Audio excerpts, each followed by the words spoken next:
sa Biblia.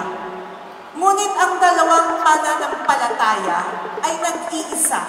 They were saying the same thing.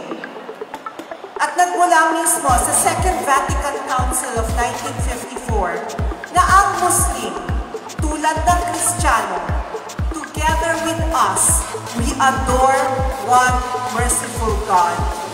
Ito naman ay sinabi ng isang profesora ng Christian theology. Sabi ni Amy Plantinga Pao, kahit tayo ay magkakaiba sa definition ng Diyos, pare-pareho tayo, Kristiyano, Muslim, at Hudyo. So isa lang yan sa ating maraming pagkakahintulan. Pare-pareho lang tayo. We are all the same human beings. At iniimbita ko kayong lahat na pag-aralan siya sa atin. Basahin. Take the time to read the Bible. Take the time to read the Quran.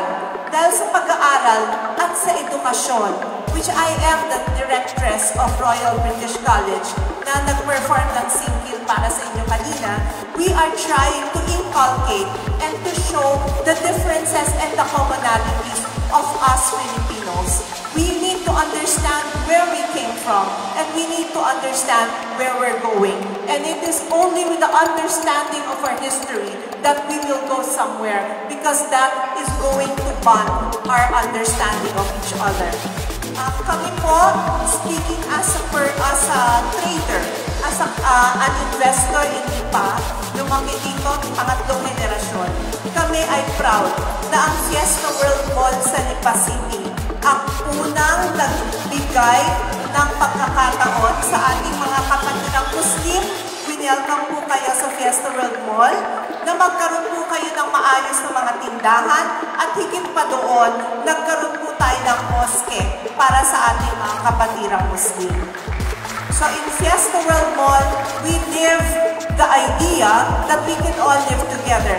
May mosque tayo, may Catholic chapel, meron din po tayo Protestant churches katulad po ng Holy Spirit at Baptist. So sama-sama po tayong nabubuhay sa isang lugar at nag-exchange ng ating mga idea at ng ating mga culture upang maging successful po tayong lahat. So, sa mga Tagalog at Kristiyano sa bayan ng Lipa at Batangas at sa buong Pilipinas man, inaanyayahan ko po kayo at inaasahan ko na ituloy po natin itong isinimulan ang pagdiriwang ng buwan ng Muslim Christian Brotherhood, dahil ito ay isang paraan ng pagbubuklod at pagpapanatili ng pag-ibig. Love is the reason for all goodness. At dahil sa pag-ibig, magmumula ang lahat ng kabutihan, pagkakaunawaan at kapayapaan.